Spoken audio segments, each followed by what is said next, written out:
안녕하세요. 사연 읽어주는 남녀입니다. 오늘도 와주셔서 감사드리며 오늘의 사연 시작하겠습니다. 안녕하세요. 저는 60대 중반의 여성이랍니다. 저는 지금 건강이 매우 안 좋은 상태에 있어요. 위암의 투병이죠. 힘든 투병 과정 중에 이 채널을 틀어놓고 여러분들의 사연을 듣는 것이 제 중요한 일과랍니다. 그래서도 제 이야기를 여러분들께 들려드려야겠다고 생각했어요. 이제 하나씩 이야기를 해드릴게요. 저에게는 딸이 하나 있답니다. 남편과는 사별했고요. 투병 중인 저에게 딸과 사위가 자주 찾아와서 저를 보살펴주고 있어요. 우선 제 결혼 초 얘기부터 해드려야겠네요. 제 결혼 생활은 모진 시집살이로 시작되었죠. 남편의 형제는 아들 하나, 딸 하나였어요. 즉, 시누이가 하나 있었답니다. 남편의 누나가 되는 손이 시누이였죠. 거기다가 시아버지가 안 계신 홀 시어머니였어요. 홀어머니의 외아들, 당시에는 누구나 피하고 싶은 결혼이었죠. 거기다가 시누이까지 이혼을 하고 와서 한 집에 살고 있었답니다. 우리 이번 가을에 꼭 결혼하자. 우리 연애 기간이 너무 길잖아. 절대 올해는 넘기지 말고 반대하는 사람이 있는 것도 아니고 말이야. 반대하는 사람만 없으면 뭐해? 나는 어머님은 모실 수 있어도 시누이까지 한 집에 있는 건 못 견뎌. 언제 나갈 거라는 보장도 없잖아. 그런데 어떻게 결혼 날짜를 정해? 누나, 봄이면 나간다고 했어. 그러니 가을에 결혼해도 몇 개월만 같이 있으면 되잖아. 그러니 우리 올해 넘기지 말고 결혼하자. 그래요. 남편과 저는 아주 오랜 기간 동안 연애를 했었죠. 노래도 있잖아요. 아주 오래된 연인인가 뭔가 하는 노래요. 우리가 딱 그랬습니다. 연애 기간이 7년을 넘어서고 있었어요. 결혼은 하지 않았지만 사귄 기간이 너무 오래되어서 가족처럼 덤덤해져 버린 그런 사이였답니다. 빨리 결혼을 하든가 헤어지든가 둘 중에 하나를 택하라는 주변 사람들의 성화가 컸죠.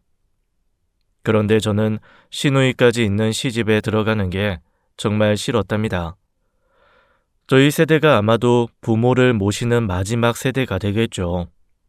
아무튼 제가 결혼을 할 당시에는 외아들이라면 거의 반드시 부모를 모시는 것이 당연했던 시대였답니다. 시집살이 쉬운 일은 결코 아니죠. 거기다 시누이까지 한 집에 살고 있다는 사실이 제 발목을 잡았답니다. 시누이는 한번 시집을 갔다가 이혼을 당하고 와서 친정, 즉 제 시댁에 눌러 살고 있었어요. 남편 말로는 봄에 독립을 할 거라고는 했지만 글쎄요. 단 며칠도 시누이까지 있는 시집살이를 하기가 싫더라고요. 하지만 남편이 하도 성화를 해대고 이제 7년이나 연애를 하고 있다는 사실을 알 사람을 다 아는 처지였기에 친정 식구들도 빨리 결혼시키기 위해서 팔을 걷어붙이고 나섰답니다. 그렇게 결혼을 하게 되었어요. 땡초보다 매운 것이 시집살이라는 말이 있지만 저의 그 시집살이는 태국 고추보다도 매운 것이었답니다. 우리가 신혼생활을 시작한 집은 아파트도 아닌 일반 주택이었어요. 옛날 일반 주택 잘 아시죠? 관리하기 정말 힘들죠. 마당까지 다 관리를 해야 하고 지하실까지 있어서 살림하기가 결코 녹록지 않았어요. 우선은 아침 6시에 아침 식사를 하셔야 한다는 시어머니 때문에 늦어도 5시에는 일어나야 했죠. 식구들의 식사뿐만 아니라 빨래 등등의 가사 노동도 모두 제 차지였어요. 빨래 저렇게 쌓아놓지 말고 그때그때 해라. 집구석에서 뭐 하는 일이 있다고 빨래를 이렇게 쌓아놔? 그러면서 시어머니가 마당에다 빨랫거리를 한 넝큼 풀어놓았죠. 때는 한겨울이었어요. 당장 빨래들을 다 하라는 시어머니의 이야기에 저는 물이라도 덮이려고 난로에 큰 양동이를 올려놓았어요. 옳게. 난로 열 다 식어버려서 마루가 춥잖아. 그냥 찬물로 빨라고.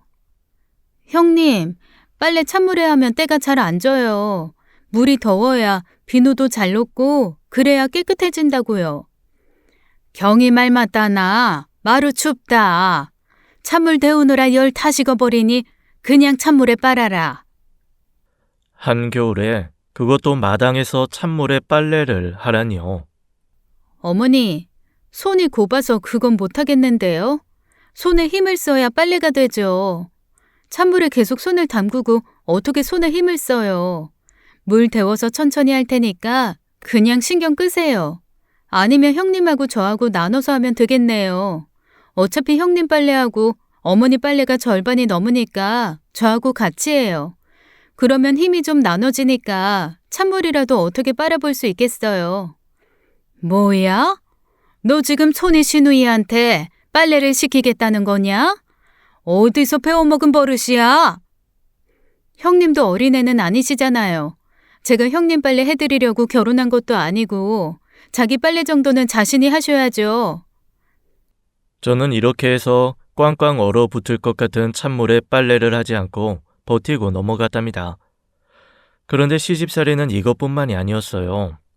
그중 가장 기가 막힌 일은 바로 지금부터 이야기해 드리려는 사건이었어요.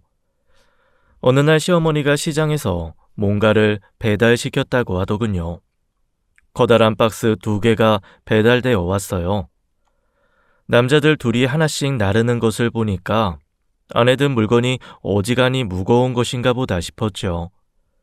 물건이 배달되고 나서 시어머니가 마당에 김장을 할 때 쓰는 큰 비닐을 펼쳐 놓더군요. 그리고는 박스 2개를 열어서 안에 든 물건을 쏟아 놓았는데 놀랍게도 박스 안에서 나온 물건은 머릿수를 셀 수 없을 정도로 많은 조기 새끼들이었죠. 박스를 날라온 사람들의 말이 한 박스에 200마리 정도 들었다고 하더군요. 그게 2박스가 비닐 위로 쏟아졌으니 400마리는 좋게 된다는 것이었죠. 이거 다 지느러미 떼고 비늘 긁어서 손질 좀 해놔라. 우리 겨우내 먹을 거니까 소금 넉넉히 넣어서 절여놔. 그리고 여기저기 나눠줄 것들은 싱겁게 해둬라. 바로들 먹으라고 하면 되니까 말이다. 여러분 상상이 가시나요? 1부터 400까지 세는데도 한참 걸리죠. 그런데 약 400마리에 해당하는 조기 새끼를 다 저더러 손질하라뇨. 저는 혼자서는 죽어도 못하겠다고 버텼어요. 저한테는 의논도 안 하고 사들인 물건이니 어머님이 알아서 하시라고 했죠. 어머니, 이렇게 많은 생선을 어떻게 이 사람 혼자 해결하라고 하시는 거예요? 이거 절대로 혼자 못해요. 마당이 생선으로 가득 찼잖아요. 온 집안의 비린내가 장난 아니네. 어머니하고 누나 그리고 이 사람이 같이 하세요. 이 사람 혼자서는 이 생선 다 썩어 없어질 때까지도 손질 못해요. 오냐, 네가 이제 네 처편을 들면서 이 애미를 욕보이는구나. 도대체 너 내 아들한테 어떻게 했길래 결혼 전하고 결혼 후가 이렇게 달라? 이 사람 말이 100번 옳은 말이네요, 어머니. 그러니 그냥 여기저기 나눠주시고 손질해서 드시라고 하거나 아니면 다들 같이 해요. 같이 하더라도 힘든 일이에요. 남편은 이 생선건에 대한 것뿐만 아니라 여러 가지 면에서 제 편을 들어주었어요. 그리고 제 일을 조금이라도 거들어 주려고 했었죠. 아침에 일어나면 마당을 쓸어주고 난로에 연탄도 갈아주기도 했죠. 그런 남편이 없었다면 저는 그 시집살이를 견디지 못했을 거예요. 옳게. 내가 오늘 친구들 좀 집으로 초대했는데 음식 좀 마련해줘야겠어. 15명쯤 올 거야. 저녁 식사 후에 간단히 맥주도 한잔 할 생각이니까 안주도 좀 마련해주고. 저 지난번에도 말씀드렸지만 형님 치닥거리 하려고 결혼한 거 아니거든요. 형님 손님은 형님이 알아서 해결하세요. 그리고 제 음식 가지고 어머니랑 형님들 맛없다고 타박이시잖아요. 그런 솜씨 가지고 어디 손님 대접하겠어요? 저는 그런 솜씨 없으니까 형님이 마련해 놓고 나가셔서 손님들 모셔오세요. 아니면 밖에서 대접하시든가요. 저는 저대로 약속이 좀 있어서 말이죠. 그렇게 말해놓고 저는 그냥 친정으로 가버렸어요. 그리고 시누이가 데려온다는 손님이 갔을 시간을 계산해서 시집으로 돌아왔죠. 시어머니와 시누이가 약이 올라서 팔팔 뛰더군요. 결국은 돈만 잔뜩 쓰고 맛없는 바깥 음식으로 손님 접대했어. 이건 뭐 올케라고 있으나 마나 하니 말이야. 어딜 하루 종일 쏘다니다가 이제 들어오는 거야? 이거야 원. 며느리라고 하나 있는 게 성질이 거의 깡패 수준이로구나. 어서 잘못했다고 빌지 못하겠니? 저 분명히 그렇게 많은 손님 접대 못하겠다고 미리 말씀드렸는데요. 솜씨도 없고 그 많은 음식 만들어낼 체력도 안 되고요. 하겠다고 해놓고 도망친 것도 아니고 제가 뭘 잘못했다고 이러세요? 그날 퇴근한 남편을 붙잡고 하소연을 늘어놓았죠. 형님 봄이면 나간다고 했었잖아. 지금이 2월이야. 다음 달이면 3월인데 나갈 기미가 전혀 없잖아. 아마 3월에는 나갈 거야. 아이, 조금만 더 참아. 내가 최대한 도와줄게. 당신 고생하는 거 내가 다 알아. 남편이 이렇게 제 편이 아니었더라면 저는 그만 이혼을 하고 말았을 정도로 시집살이는 매웠답니다. 손님 몰고 오기는 약과였어요. 배추 100포기를 주문해 놓고는 김장을 저더러 다 하라는 것이었죠. 저는 그것도 혼자는 못한다고 했답니다. 그리고 남편과 의논해서 도우미 아주머니 둘을 불렀어요. 아니 젊디 젊은 것이 김장 하나 혼자 못하고 도우미를 불러? 돈이 아주 넘쳐나는 모양이로구나. 어머니께서 도우미 일당 보태주셔야죠. 저 혼자 먹을 김장 아니잖아요. 저는 절대로 저거 혼자 다 못하니까 배추 그냥 버리실 생각 아니라면 도우미 아주머니들 일당 주세요. 그러면 제가 아주머니들하고 같이 해놓을게요. 그러고는 그냥 방으로 들어가 버렸어요. 배추와 김장 재료에는 손도 안 댄 채 말이죠. 시어머니와 시누이가 방방 뛰었지만 뭐 어떡하겠어요. 머리끄덩이 잡아서 끌어내봤자 할 것 같지도 않고 재료는 이미 알아서 주문해 놓았으니 안 할 수도 없고 결국은 도우미 아주머니들 일당을 주고 말았답니다. 저는 김장을 하고 나서 제 방에 들어가 배를 잡고 웃었어요. 이렇게 매운 시집살이가 몇 년 계속되었죠. 그 힘든 중에 아이를 가져 딸을 낳았답니다. 그런데 외아들인데 딸을 낳았다는 이유로 제 시집살이는 더 힘들어졌어요. 어떤 집 며느리들은 첫 아이를 턱아들을 낳아 집안에 경사 났다고 초대하던데 말이다. 이건 성질이 곱길 하나 살림을 잘하나 아들도 못 낳아. 도대체 네가 우리 집에 와서 한 일이 뭐냐? 어머니, 이 사람 우리 집에 와서 살림 잘하고 누나까지 있는 집에서 고생 많이 했잖아요. 그리고 아직 우리가 젊은데 첫 아이가 딸이라고 아들을 못 낳는다니요. 애야 또 나오면 되는 거 아닌가요? 아마 성질머리가 못 돼서 또 낳아도 또 딸일걸? 이쁘다 이쁘다 하면 원래 그러잖아. 딸만 줄줄이 낳을 거다 아마. 아들, 딸 구별도 이제는 구식인 시대예요. 그리고 어머니, 형님, 아들, 딸 결정하는 건 남자 쪽이에요. 그것도 모르시는 거예요? 가뜩이나 힘든 시집살이에 첫 딸을 낳았다고 서름을 주는 시어머니와 시누이에게 저는 지지 않고 맞섰죠. 남편은 이번에도 역시 제 편을 들어주었고요. 그래요. 남편이 이렇게 오로지 내 편인데 시누이가 뭐라면 어떻고 시어머니가 뭐라면 어떻단 말인가요? 우리 둘만 좋으면 그만이죠. 거기다가 예쁜 첫 딸까지 얻게 되었으니 시누이와 시어머니의 막장 시집살이에도 저는 크게 마음 다치지 않고 지낼 수 있었답니다. 아, 그런데 이게 웬일인가요? 정말 세상이 무너지는 일이 생기고 말았답니다. 제 남편은 아파트 건설 현장의 중간 감독으로 일하는 사람이었어요. 다녀올게. 이따 저녁에 봐. 오늘은 웬 다녀올게야? 항상 나 가요 하고 나가더니 안 하던 인사를 하네. 남편은 집에서 나갈 때 인사가 항상 나 가요 였답니다. 다녀올게 라는 말을 쓰지 않았었죠. 그런데 그날따라 이상하게도 다녀올게 라고 말하고 집을 나선 남편. 그러나 다녀오겠다던 남편은 다시는 집에 오지 못했답니다. 이경식 씨 댁입니까? 이런 말씀 정말 유감입니다만 이 감독이 아파트 8층에서 추락했어요. 빨리 이쪽으로 오셔야겠습니다. 네? 8층에서 추락을 하다뇨. 그럼 어떻게 됐나요? 많이 다쳤나요? 상대방이 말을 멈추더군요. 그 침묵에서 저는 너무나 불길한 느낌을 받았어요. 한달음에 오라는 곳으로 뛰어갔죠. 남편은 이미 한 병원에 안치되어 있더군요. 하얀 시트를 머리끝에서 발끝까지 씌워놓은 남편의 유해 앞에서 저는 차마 눈물도 나지 않았답니다. 도저히 실감이 나진 않았어요. 그저 바닥에 철포덕 주저앉고 말았죠. 경찰이 신원 확인을 해달라는 말에 그저 고개만 끄덕일 수 있었어요. 그리고 저는 딸을 껴안고 망연자실 앉아서 천장만 보았답니다. 하지만 딸을 위해서라도 정신을 차려야 했죠.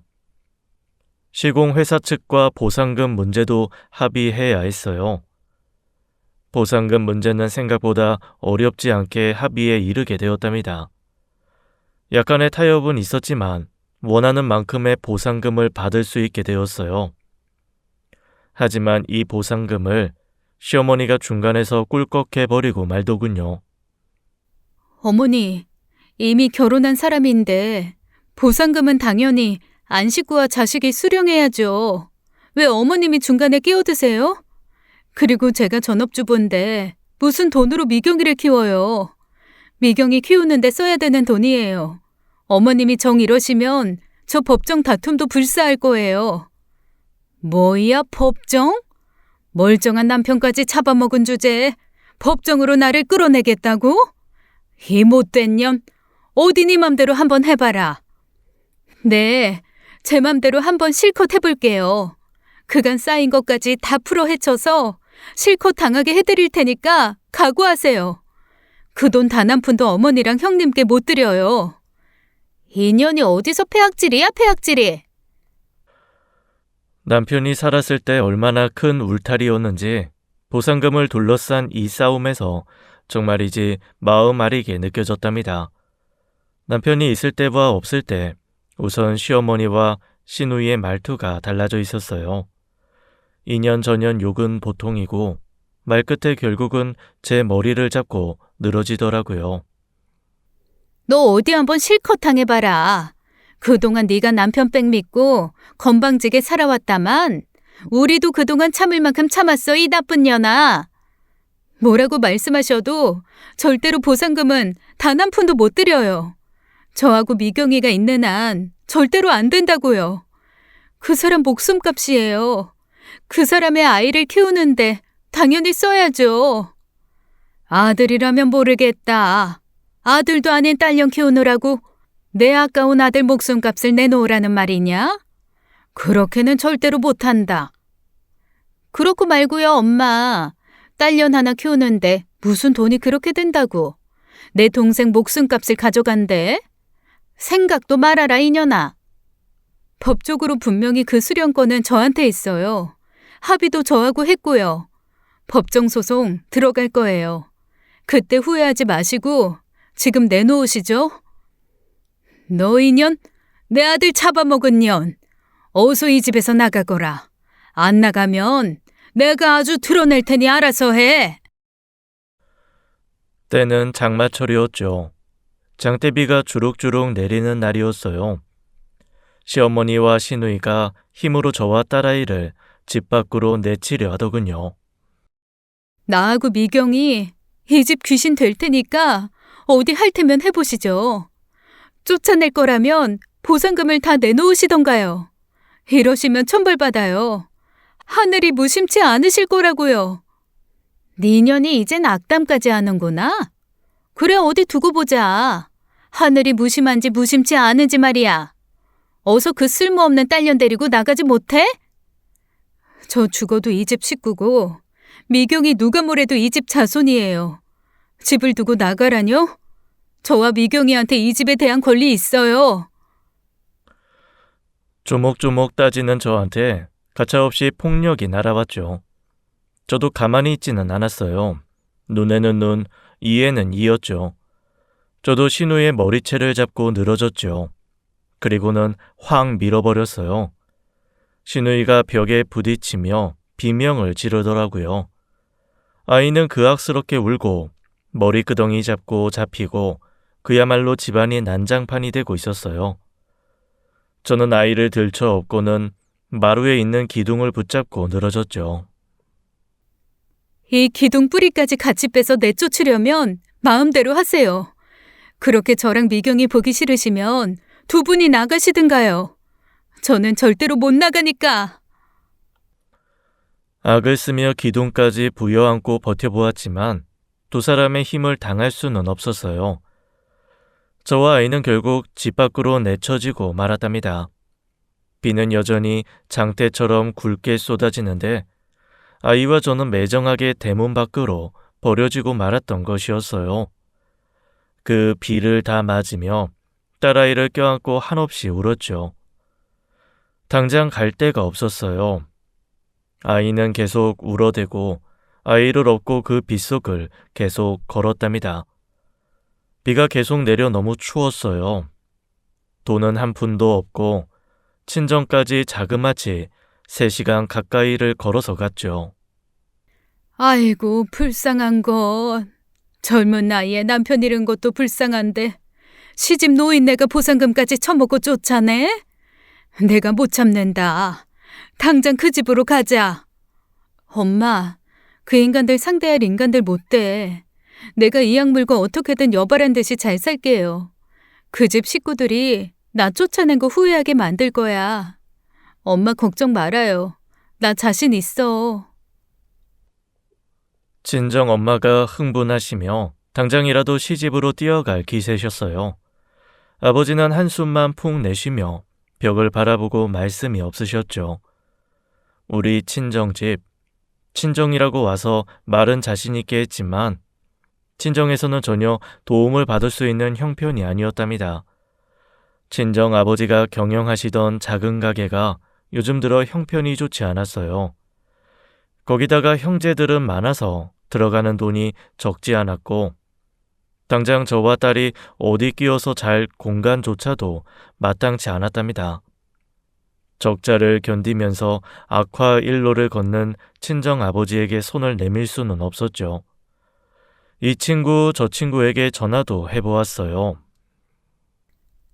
순영아, 난데 내가 나중에 꼭 갚을게.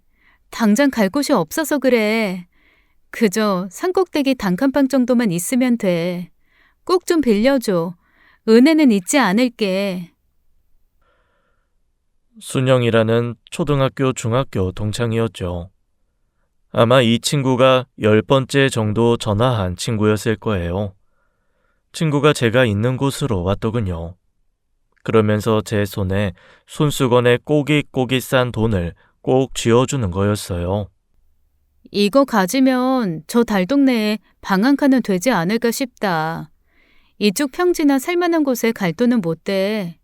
이거라도 가지고 꼭대기 동네라도 방 한 칸 알아봐.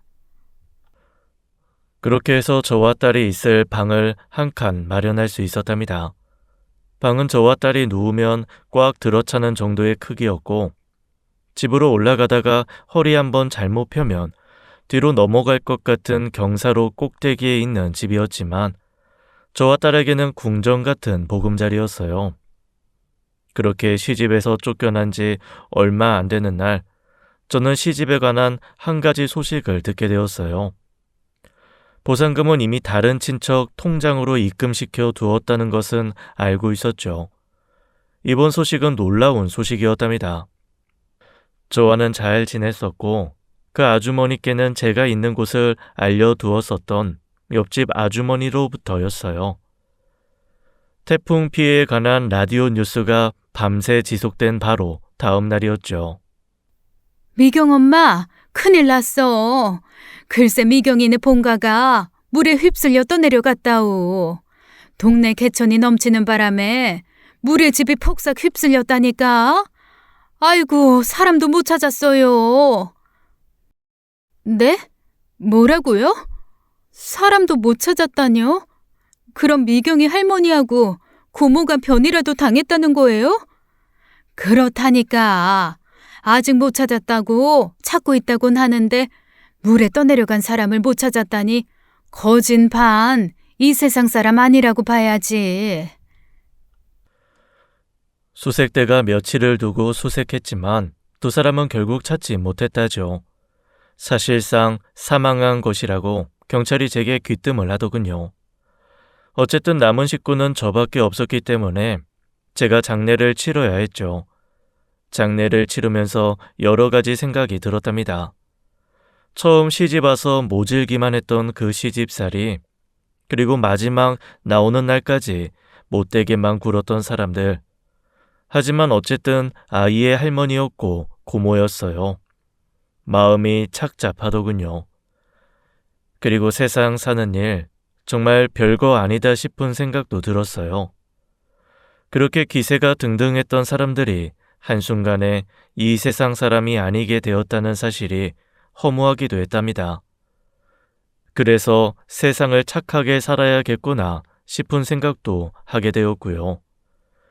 그렇게 시집 식구들의 장례를 치른 다음 저는 살기 위해서 일을 악물었죠. 안 해본 일이 없었어요. 잠을 하루에 2시간 이상 자본 적이 언제인가 싶더군요.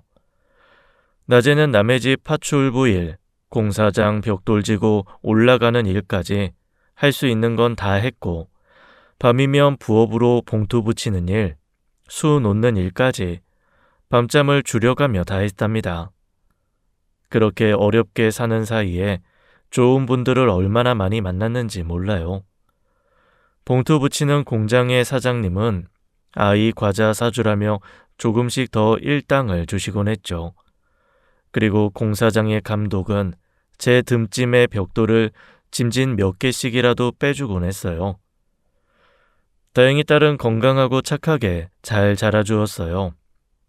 누가 그 아버지의 딸 아니랄까봐 성격은 아주 남편의 판박이었죠. 유순하고 착하기 그지없는 아이였어요. 저는 아이의 이런 성격이 좀 걱정이 되었답니다. 이 험한 세상 사는데 유순하고 착한 것이 도움이 되지 않을 것 같았어요. 하지만 딸아이는 저의 이런 걱정을 아는지 모르는지 착하고 얌전하기만 했답니다.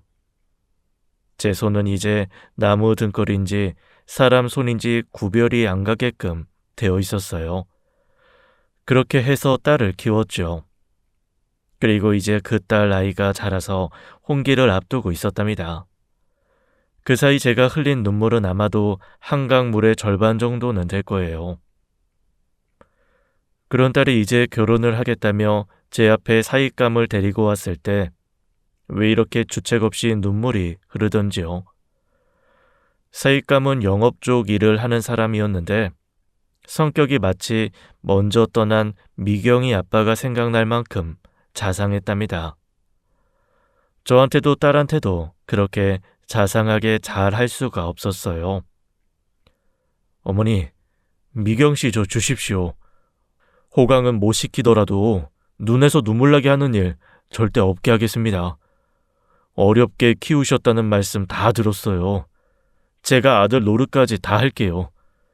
이제 힘든 일 다 잊으시고 편안하게 저하고 미경이 효도 받으세요. 말만 들어도 어찌나 이쁜지요. 저는 이 말을 듣고 또 그만 눈물을 흘리고 말았답니다. 그런 저를 딸이 넌지시 안아주더군요. 이제 걱정 한시름은 덜은 것 같았답니다. 딸아이 성격이 너무 얌전하고 착하기만 해서 걱정했는데 사위가 이렇게 든든하니 한시름 놓였어요. 이제는 경제적으로도 아주 부자는 아니었지만 남들한테 아쉬운 소리 할 지경은 벗어나 있었고 작은 점포에 분식집도 하나 차려놓고 있었답니다. 이 분식집이 꽤 잘 되고 있었어요. 그리고 이제 딸도 좋은 자리 찾아 결혼을 하고 나니 호젓하니 지나온 제 인생을 돌아보게 되었죠. 그 못된 시집살이에 시달리던 일, 아이 아빠의 죽음, 그리고 시집에서 쫓겨나던 일 등등이 주마등처럼 머리를 스쳐갔어요. 그렇게 딸을 결혼시키고 1년 정도가 흘렀죠. 그런데 딸에게 문제가 생기고 있었답니다. 아이를 2번이나 유산을 한 것이었어요. 그리고 무슨 일인지 얼굴이 급격하게 어두워지고 살도 많이 빠졌더라고요. 너 무슨 일 있니? 왜 이렇게 얼굴이 거무죽죽한 거야? 어디 아파? 꼭 어디 팔려가서 살고 있는 아이 얼굴 같구나. 엄마는 팔려가기는요. 아무 일 없어요. 딸은 대수롭지 않은 듯 대답을 했지만 아이의 얼굴은 숨길 수 없이 그늘져 있었죠. 무슨 일이 있느냐고 몇 번을 되물었지만 딸아이의 입에서 대답이 나오지 않았어요. 그러던 아이가 어느 날 저에게 할 말이 있다고 하더군요. 엄마, 나 말이에요. 이혼할까 해요. 엄마 놀라게 하고 싶지 않아서 말을 미루고 미뤄왔는데요. 뭐야? 아니 이혼이라니. 아닌 밤중에 홍두깨도 유만부득이지. 갑자기 이혼이라니 그게 무슨 말이야? 정서방이 무슨 잘못이라도 했어? 정서방이 바람이라도 피운다는 거야? 무슨 일이야 도대체? 엄마한테 얘기 좀 자세히 좀 해봐라. 답답한 마음에 저는 재차 딸에게 대답을 재촉했지만 딸은 쉽게 대답하질 못했어요. 지금은 말씀드리기가 어렵고요. 결심이 서면 말할게요, 엄마. 너무 걱정 마세요. 아니 결혼할 딸 자식이 이혼 소리를 입에 담는데 걱정 안 할 애미가 어디 있어. 엄마한테 다 말해봐. 무슨 일 있는 거지? 저의 계속되는 물음에도 딸은 결국 대답하지 않았답니다. 엄마하고 하룻밤 같이 자면서 얘기 좀 자세히 하자꾸나. 정서방한테 연락해서 오늘 집에서 자고 못 들어간다고 해라. 그때 사이가 집으로 들어서더군요. 자네 미경이하고 다투기라도 한 건가? 그저 착하고 얌전하기만 한 아이라네. 자네가 돌봐주지 않으면 이 모진 세상살이도 제대로 못할 성격이라는 거 자네도 잘 알고 있지 않나. 부디 미경이 좀 잘 살펴주게나.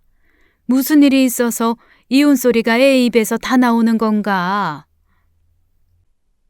죄송합니다, 장모님. 제가 집사람 잘 달래볼게요. 그냥 조금 다퉜어요. 데리고 집으로 가겠습니다. 아무 걱정 마세요, 장모님. 사위가 집으로 데려가겠다니 안 보낼 수도 없는 일이었죠. 저는 급히 딸에게 줄 반찬을 이것저것 챙겼답니다. 그리고 좀 무겁기에 대문 밖에 있는 사위에게 가져가라고 사위에게 다가가는 순간 사위의 통화 내용을 듣고 말았어요. 멍청한 년. 아, 걔가 뭘 알아. 나도 짜증나. 애도 못 낳고 망가진 게 왜 이렇게 징징대는지 몰라.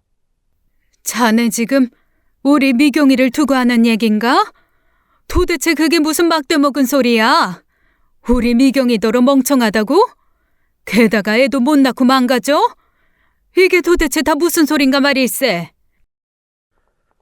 통화 내용을 들킨 사위가 순간 돌변하더군요. 제 말이 뭐 틀렸습니까, 장모님? 결혼을 했으면 애를 낳아야죠. 애 하나 제대로 못 낳고 2번이나 유산을 했다고요. 이걸 아무 소리 안 하고 참아줄 남자가 어디 있겠습니까? 지금 자네 말투를 보니 우리 미경이가 결혼하고 나서 얼굴이 고무죽죽하게 타들어간 게 왜 그런지 알겠네. 자네가 알아서 잘 보살피겠다고 나한테 효도하겠다고 한 말 다 잊었나? 사위는 이죽거리며 말을 받더라고요. 이놈이 지금까지 제가 알던 그 사위가 맞나 싶을 정도였답니다. 물건이 하자 없이 잘 돌아가야 아껴가며 쓰는 거죠. 하자 있는 물건을 누가 아낍니까? 내다 버리거나 수선을 맡길 수밖에요. 저는 다음 순간 사위의 따귀를 힘껏 갈겨버렸어요. 사람을 물건에 비유하는 사위 녀석의 말 따위에 저도 모르게 손이 올라갔던 것이었죠. 치셨습니까? 아니, 하자 있는 여자를 저한테 보내셨으면 미안해하셔야 하는 거 아닌가요? 그런데 미안해하기는커녕 저에게 손찌검을 하신다고요? 사위는 백년 손님이라고 했어요. 손님한테, 그것도 하자 있는 물건 데리고 사는 손님한테 대접은 제대로 못할 망정 손찌검을 하는 법은 어느 나라 법입니까? 저는 정말 화가 머리끝까지 치밀어 올랐답니다. 자네가 사람을 이렇게 대하니 걔 얼굴이 그렇게 시들어갔던 거로구만. 그러고 보니 유산을 한 것도 결국은 자네 탓이란 생각이 드네. 걔 건강한 아이였어.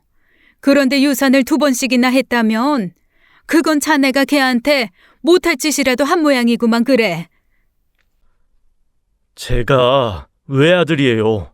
아이 못 낳는 여자 하나 때문에 저희 집에서 얼마나 걱정이 많은 줄 아세요? 그러니까 딸이 지금까지 아이를 유산한 것 때문에 마치 제가 젊을 때 딸 하나 낳고 시집에서 모진 구박을 받았을 때처럼 취급을 받은 모양이었더라고요. 그때 분노감이 온 정신과 몸을 휘감았답니다. 분노의 말이 떨려 나왔죠. 그러니까 뭔가 자네 집에서도 우리 미경이를 편하게 두진 않았겠구만.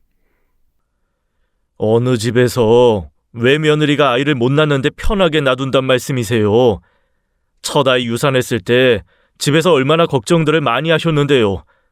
미경이는 잘못했다는 말도 없이 그냥 징징대기 나더라고요. 유산을 하고 싶어서 하는 사람이 어딨나. 유산돼서 가장 가슴 아픈 사람이 누군지 생각을 해보게나. 그건 바로 유산된 아이의 엄마야, 이 사람아. 그것도 헤아리지 못하나? 남편이란 사람이 감싸줘도 그 마음의 생채기가 낫지 않는 법인데 자네 집안 사람들하고 자네 생각이 똑같다는 건가? 내가 자네를 잘못 봐도 아주 많이 잘못 봤구만. 잘못하신 건 오히려 장모님이시죠. 그렇게 하자 있는 여자를 저한테 아무 말 없이 보내셨으니 사기 결혼이라고 해도 할 말 없으시죠? 다른 게 사기 결혼인가요? 중요한 일을 상대방에게 알리지 않고 결혼시킨 게 사기 결혼이죠. 사위가 그야말로 막 나가고 있었답니다. 우리 아이는 성격이 조용하고 얌전해서 그렇지 그 어려운 환경 속에서도 감기 한번 크게 앓은 일 없는 건강한 아이였답니다. 그리고 보니 첫 번째, 두 번째 유산이 모두 이상하게 생각되었어요. 그러면서도 사위는 어쨌든 딸을 데리고 가겠다고 제게 그만하라는 것이었어요. 저는 사위를 마루에 두고 딸을 방으로 데리고 가서 자초지종을 물었죠. 엄마, 사실은 우리 집안이 별 볼 일 없다고 시집에서 구박 많이 받았어요. 분식집을 보고 알부자인 줄 알았나 봐요. 그 분식집이라도 정서방 앞으로 명의 이전하라고 얼마나 졸라댔는지 몰라. 첫 번째 유산한 것도 그 시달림에 못 견딜 정도로 스트레스 받아서 그랬어요. 정말 집요하게도 조르더라고요. 제가 그건 우리 엄마의 평생이 담긴 소중한 가게라고 절대로 다른 사람한테 못 넘긴다고 정말 피가 마르게 조르더라고요. 그래서 결국은 2번째 아이마저 유산됐고요. 거기다가요, 정서방이 요즘 나중에 얘기할게요, 엄마. 이제야 상황을 알만했답니다. 결국 사위의 집안에서 제가 알차게 잘 꾸리고 있는 분식집을 욕심냈던 것이었어요. 사위도 사위의 식구도 아이가 살이 내릴 만큼 그걸 내놓으라고 졸라댔던 것이었고요. 이제 딸이 결혼하고 나서 1년 동안 그렇게 얼굴이 검게 타고 살이 빠진 것도 이해가 가더군요. 착하디 착한 딸이 사위와 시집 식구들의 성화에 그저 대답도 못하고 울기만 했을 거라는 생각이 들더라고요. 자네 아무래도 우리 미경이 당분간 여기다 두고 그냥 가야겠네. 자네하고 자네 집안의 심중을 내가 안 이상 절대로 그냥 못 보내네. 여기 두고 자네나 혼자 가. 내가 며칠 데리고 있으면서 잘 먹이고 보약이라도 쥐어 먹여서 몸 좀 추스르게 해서 보낼 테니까 오늘은 혼자 가게. 아이도 못 낳는 주제에 외박까지 하겠다고요? 아침에 남편 출근은 시켜야죠. 애도 못 낳는 주제에 말이에요. 말끝마다 애도 못 낳는 주제에 소리가 정말 거슬렸어요. 자네가 말끝마다 애도 못 낳는 주제가 어떻고 저쩌고 하는데 말이야. 결국 우리 미경이가 2번이나 유산한 게 누구 탓인가? 자네와 자네 식구들이 우리 분식집 내놓으라고 얼마나 애를 닥달했으면 스트레스로 2번이나 유산을 했겠냔 말이야. 자네가 정말로 잘못한 걸 모르겠단 말인가? 홀어머니 아래서 자란 아무것도 잘난 것 없는 여자 데리고 올 때 집안에서 반대 없었겠습니까? 그런데 그 분식집이야 어차피 미경이 거 될 분식집 아닙니까? 그걸 가지고 좀 미리 달랬다고 애를 2번이나 유산하다뇨. 나 절대로 미경이 자네한테 지금 못 달려보내네. 자네 혼자 가서 알아서 출근하게.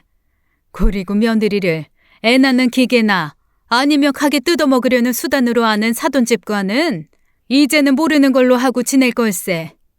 자네도 당분간 보고 싶지 않으니 시간이 좀 지나서 다음에 다시 얘기하세나. 자네한테 정말 실망이네. 엄마, 나 집에 갔다가 내일 다시 올게요. 집에 내일 아침 먹을 밥도 없어요. 오늘 갔다가 내일 이 사람 출근시키고 다시 올게요, 엄마. 너무 걱정 마세요. 제가 확답을 안 하니까 시댁에서도 이젠 예전만큼 많이 조르진 않으세요. 정서방 말하는 거 보니까 절대로 포기한 것 같지가 않구나. 자네 내 딸하고 그 분식집 때문에 결혼한 것 같은데 얘기 나온 김에 말해둠세. 그 분식집 절대로 자네 거 될 일 없네. 내가 사회에 기증해버리고 말 걸세. 별거 아니지만 필요한 곳에 기니 쓰일 일이 있겠지. 이렇게 사위의 속내와 사돈집의 속내를 제가 알게 된 후 딸은 그래도 제 집으로 가겠다고 나섰답니다. 딸이 사위를 따라 나가고 나서 저는 혼자서 눈물을 삼켰어요. 제가 시집에서 당하던 일이 새록새록 생각났죠. 저야 강단이라도 있고 성격이라도 강하지만 그저 얌전하고 착하기만 한 딸이 얼마나 마음고생을 심하게 했을까 생각하니 분노에 더욱더 눈물이 났답니다. 그런데 이 눈물이 다 마르기도 전에 어디선가 온 전화에 저는 정말 깜짝 놀라고 말았어요.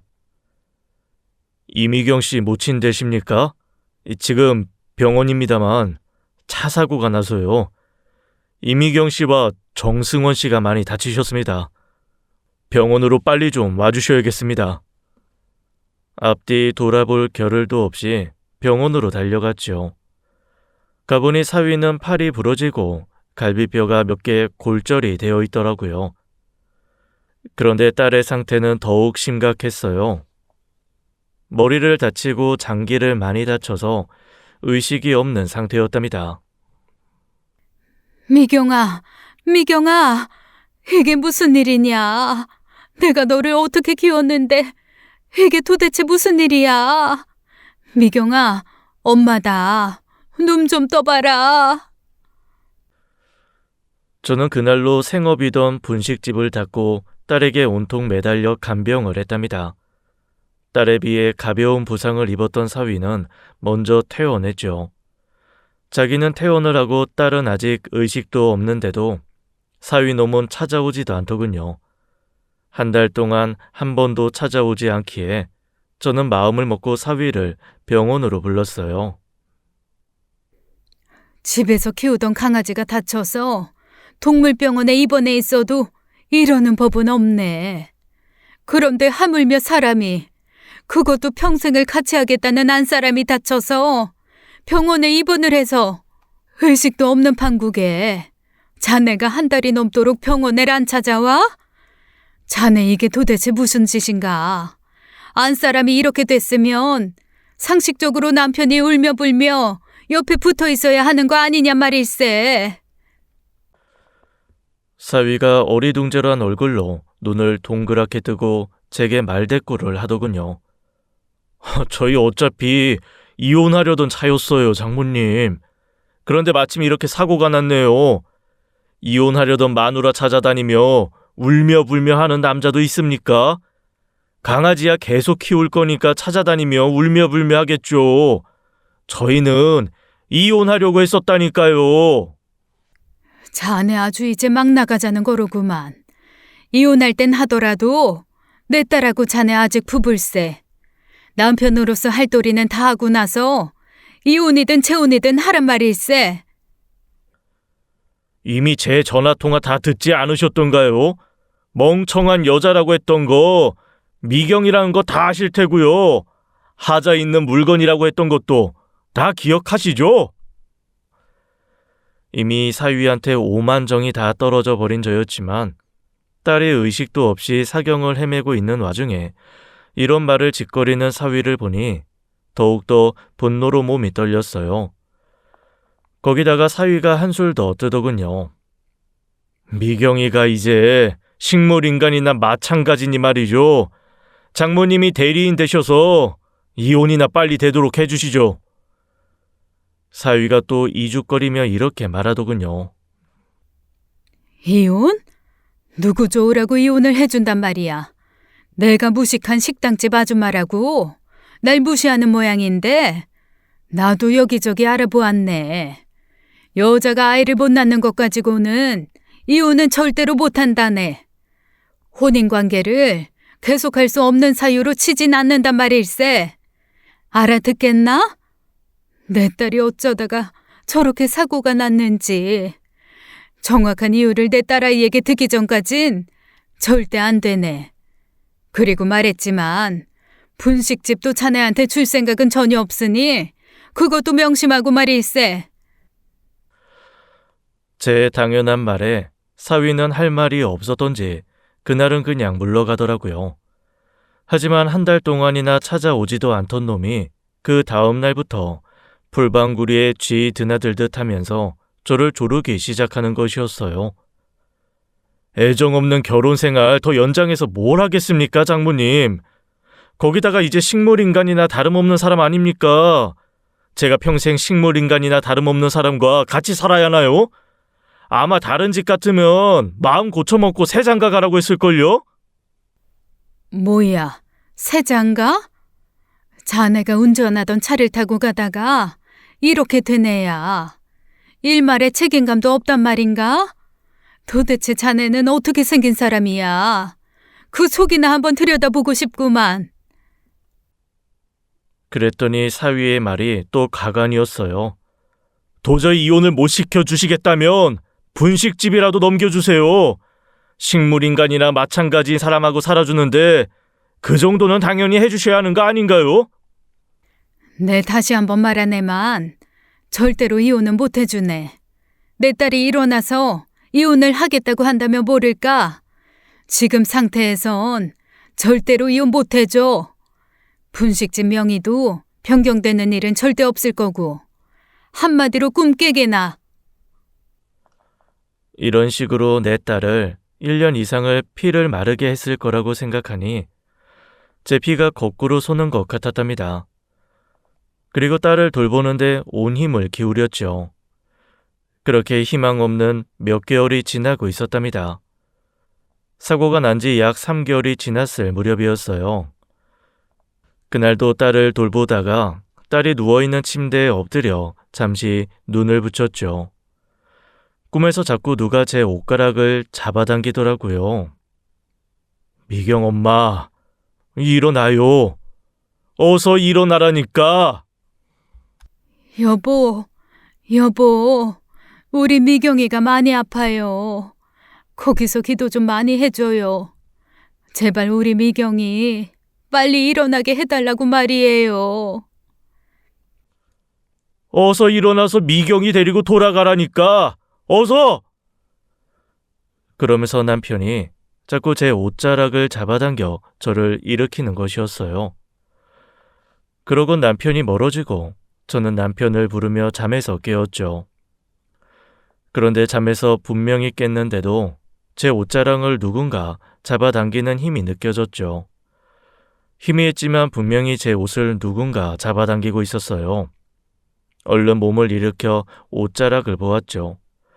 놀랍게도 딸의 손이 제 옷자락을 잡아당기고 있었답니다. 미경아, 엄마다. 엄마 보이니? 네가 정말로 움직이고 있구나. 네 아버지가 널 살려보냈나 보구나. 미경아, 엄마 보이면 엄마 손 한번 꼭 잡아봐라. 딸의 손에 힘이 없었지만 제 손을 잡으려는 희미한 힘이 느껴졌어요. 딸은 분명히 제 말을 알아듣고 있는 것이었죠. 그리고 정말 기적처럼 딸은 눈을 완전히 떴답니다. 아직 말로 의사 표현을 하지는 못했지만 사람은 완전히 알아보는 것 같았어요. 저는 정말이지 하늘에 대고 큰 감사의 절을 했답니다. 아이 아빠가 아이를 데려가지 못하도록 하늘에서 애를 써준 것 같았죠. 우리 딸, 제 쉽지 않았던 인생의 전부인 존재였어요. 뭔가 말하고 싶은 듯 일주일 동안 어눌하게 입을 떼던 딸이 일주일이 지나자 이젠 예전처럼 의사 표현을 제대로 하게 되었죠. 깨어나서 일주일이 지난 후 딸의 첫 마디는 정말 저를 놀라게 하고 또 남았답니다. 경찰을 불러주세요.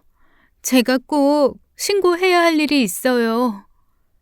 신고를 해야 되다니. 미경아, 아직 정신이 혼미해서 그래? 여기 병원이고 넌 3개월이나 의식이 없다가 이제 깨어난 거야. 무슨 신고를 한단 말이야. 아니에요, 엄마. 저 정신 말짱해요. 빨리 경찰 불러주세요. 그렇지 않으면 도망갈지도 몰라요. 빨리요.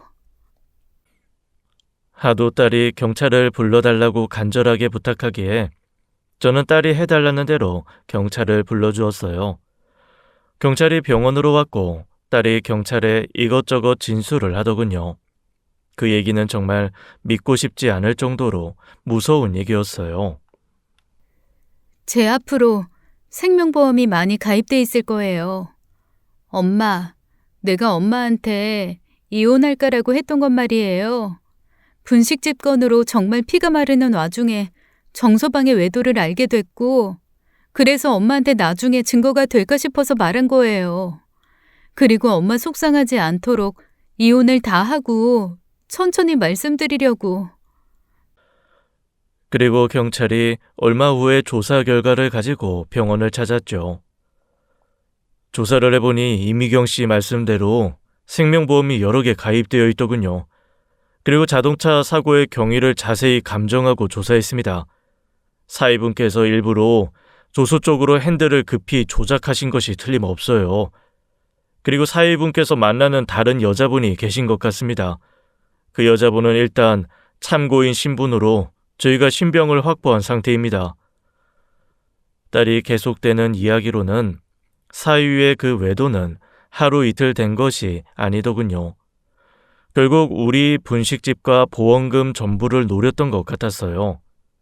그리고 제가 요지부동이고 아이를 못 낳는 것 가지고는 이혼 사유가 되지 않자 보험금만을 노리고 일부러 차 사고를 낸 것이었어요. 즉 상간녀와 짜고서 딸을 죽이고 보험금을 타 내려고 했던 것이었죠. 저 죄 없습니다. 증거 대보시죠. 생명보험이야 만약의 경우를 대비해서 들고 있었던 것이고요. 생명보험 들어놓은 사람들 다 나쁜 생각을 하고 있다는 겁니까? 사위는 거의 모든 것이 드러났는데도 끝까지 자신의 죄를 부인하더군요. 재판정의 차 사고를 조사했던 경찰이 증인으로 출석해서 차 사고를 분석한 내용을 증언했죠. 당시 사고 경위 및 블랙박스 검사상으로 볼 때 일부러 조수석 쪽으로 핸들을 급격하게 조작한 것이 틀림없습니다. 당시에 조수석 쪽으로 핸들을 급격하게 돌릴 만한 외부 상황은 없었어요. 고의에 의한 조작이라고 추측될 수 있습니다. 방청석이 웅성거렸죠. 그런 일 없다니까요. 제가 왜 저까지 위험할 수 있는 일을 벌입니까? 저도 그때 많이 다쳤었잖아요. 그런데 재판이 진행되면서 더 밝혀진 것이 있었답니다. 수사 과정에서 밝혀진 사실입니다만 저희가 참고인 신분으로 신병을 확보했던 그 여자분 역시 사건에 가담한 것으로 밝혀졌습니다. 그 여자분과 사위분이 공모해서 사고를 일으킨 것이 틀림없습니다. 이제는 재판정의 그 상간녀까지 같이 서게 되었죠. 참고인이나 증인이 아니라 피고인으로 말이죠. 저는 아무것도 몰라요. 저 남자가 시키는 대로 다 한 거라니까요. 정말이에요. 물어보시는 대로 다 대답할게요. 겁에 질린 상간녀가 자신의 죄를 조금이라도 경감시키기 위해서 경찰에서 요구하는 것을 다 불기 시작하더군요.